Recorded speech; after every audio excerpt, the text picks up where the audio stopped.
ನಮಸ್ತೆ. ಇವತ್ತು ನಾನು ಆಷಾಢ ಮಾಸದಲ್ಲಿ ಮಹಿಳೆಯರು ಕೆಲವು ಆಚರಣೆಗಳನ್ನು ಮಾಡಬೇಕಾಗುತ್ತೆ, ಪಾಲಿಸಬೇಕಾಗುತ್ತೆ. ಮಾಡುವಂಥವರಿಗೋಸ್ಕರ ಈ ವಿಡಿಯೋವನ್ನು ನಾನು ಮಾಡ್ತಾಯಿದ್ದೀನಿ. ಕೆಲವು ಮಹಿಳೆಯರಿಗೆ ಡೌಟ್ ಇರುತ್ತೆ, ಯಾವುದನ್ನು ಮಾಡಬೇಕು ಆಷಾಢ ಮಾಸದಲ್ಲಿ, ಯಾವುದನ್ನು ಮಾಡಬಾರ್ದು ಅನ್ನೋ ಈ ಡೌಟ್ಗೆ ಒಂದು ಕ್ಲಾರಿಟಿಯನ್ನು ಕೊಡೋದಕ್ಕೋಸ್ಕರ ನಾನು ಈ ವಿಷಯವನ್ನು ತಗೊಂಡು ಬಂದಿದ್ದೀನಿ. ಆಷಾಢ ಮಾಸ ಬಂದರೆ ಸಾಕು, ನಮ್ಮ ಮನೆಗಳಲ್ಲಿ ಅಜ್ಜಿ ಅಮ್ಮಂದಿರು ಎಷ್ಟೋ ಆಚರಣೆಗಳನ್ನು ಪಾಲಿಸ್ತಾಯಿದ್ರು. ಅವುಗಳಲ್ಲಿ ಕೆಲವೊಂದನ್ನು ನಾವು ಈಗ ನೋಡೋಣ.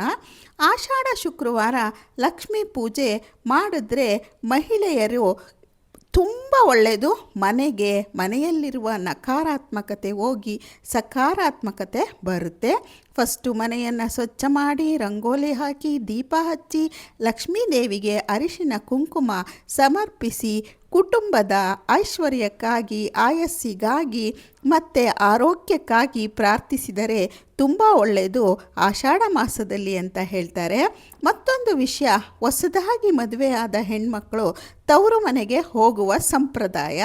ಇದು ಎಲ್ಲ ಕಡೆ ಇರಲ್ಲ. ನಮ್ಮ ಕರ್ನಾಟಕದಲ್ಲೂ ಸಹ ಹಲವು ಭಾಗಗಳಲ್ಲಿ ಆಷಾಢ ತಿಂಗಳಲ್ಲಿ ಈ ಪದ್ಧತಿಯನ್ನು ನಾವು ನೋಡಬಹುದು.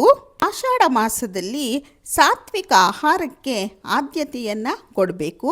ಹೆಚ್ಚಿನ ಎಣ್ಣೆ ಮತ್ತು ಭಾರವಾದ ಅಂದರೆ ಖಾರವಾದ ಮಸಾಲೆ ಪದಾರ್ಥಗಳನ್ನು ತಿನ್ನುವುದಕ್ಕಿಂತ ಹಗುರವಾದ ಈ ಥರ ಆಹಾರ, ಸಾತ್ವಿಕ ಆಹಾರವನ್ನು ಸೇವಿಸುವ ಅಭ್ಯಾಸವನ್ನು ಮಾಡ್ಕೋಬೇಕಾಗುತ್ತೆ. ಮತ್ತು ಅನಗತ್ಯ ಜಗಳ, ಕಠಿಣ ಮಾತು, ಕೆಟ್ಟ ಮಾತು ಯಾವುದನ್ನು ಮನೆಯಲ್ಲಿ ಆಡುವಂತೆ ನಾವು ಸೃಷ್ಟಿಸಬಾರದು. ಅವನ್ನೆಲ್ಲ ತಪ್ಪಿಸಬೇಕು. ಮತ್ತು ಈ ತಿಂಗಳಲ್ಲಿ ಮನೆಯಲ್ಲಿ ಶಾಂತಿ ಮತ್ತು ಸೌಹಾರ್ದತೆಯನ್ನು ಕಾಪಾಡಲು ನಾವು ಹಿರಿಯರಂತೆ ವರ್ತಿಸಬೇಕು. ಹಿರಿಯರು ಕಿರಿಯರಿಗೆ ಸಲಹೆ ಕೊಡಬೇಕು. ಶಾಂತಿಯನ್ನು ಕದಡದಂತೆ ನಾವು ಎಚ್ಚರಿಕೆ ವಹಿಸಬೇಕು ಮನೆಯಲ್ಲಿ ಆಷಾಢ ಮಾಸದಲ್ಲಿ. ಶುಕ್ರವಾರ ಸುಮಂಗಲಿಯ ಪೂಜೆ ಮಾಡುವುದು ಒಳ್ಳೆಯದು.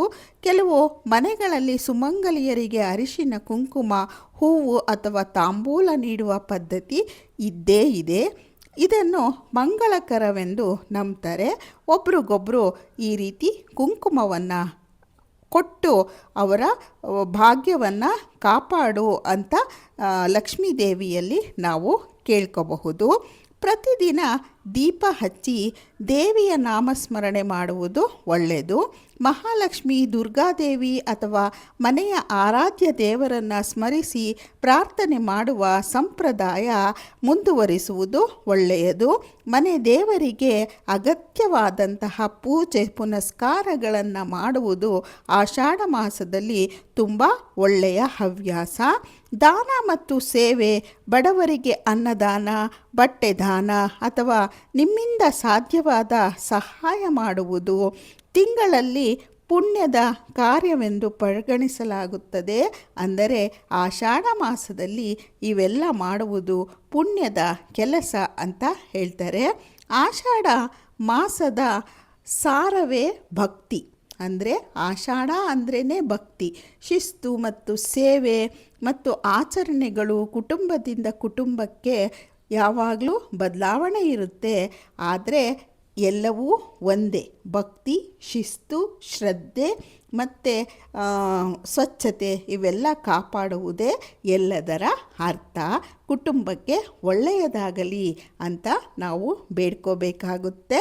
ಆದ್ದರಿಂದ ನಿಮ್ಮ ಮನೆಯಲ್ಲಿ ಹಿರಿಯರ ಸಂಪ್ರದಾಯಕ್ಕೆ ಗೌರವ ನೀಡಿ ಭಕ್ತಿಯಿಂದ ಈ ಆಷಾಢ ಮಾಸವನ್ನು ಪಾಲಿಸಿ. ನಿಮಗೆ ಒಳ್ಳೆಯದಾಗಲಿ. ನಮಸ್ತೆ.